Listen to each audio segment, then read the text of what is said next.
Regardons cette vidéo ensemble et à la fin de la vidéo, je vais montrer comment beaucoup de responsables dans les pays en développement font des erreurs d'analyse et sur la base des erreurs prennent des décisions.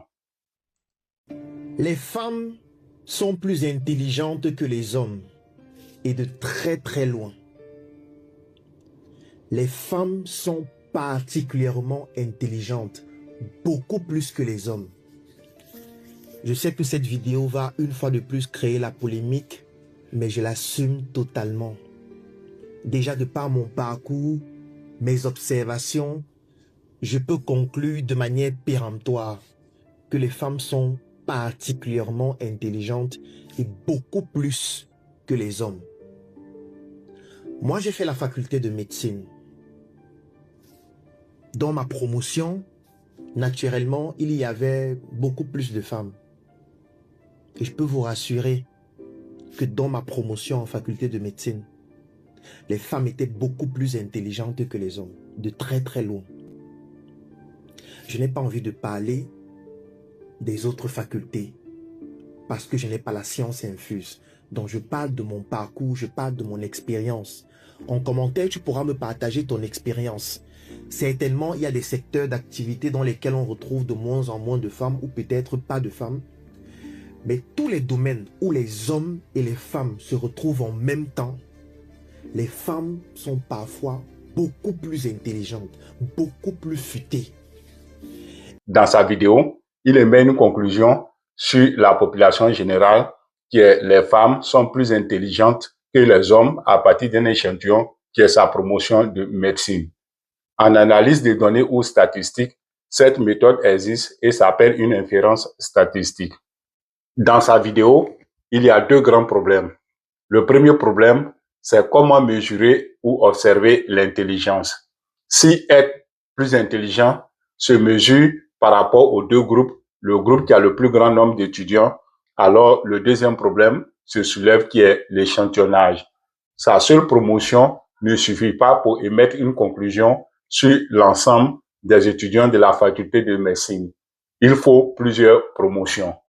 Il faut 20, 30, voire plus de 50 promotions pour émettre une conclusion sur les étudiants en médecine.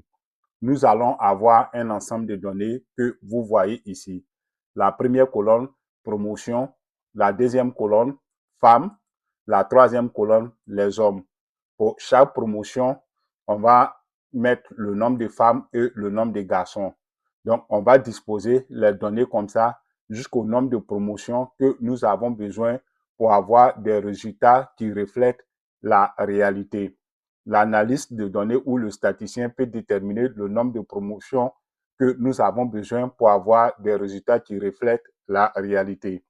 Pour chaque promotion, on va calculer la moyenne et voir s'il y a une différence. On doit faire des analyses statistiques pour voir si la différence est significative avant de mettre une conclusion sur les étudiants de la faculté de médecine. Là encore, si l'admission à la faculté de médecine se fait par sélection de dossiers ou examen, il faut que le CEL soit caché durant la sélection des dossiers ou la correction des copies pour ne pas qu'il y ait de biais de sélection et pour avoir des résultats fiables.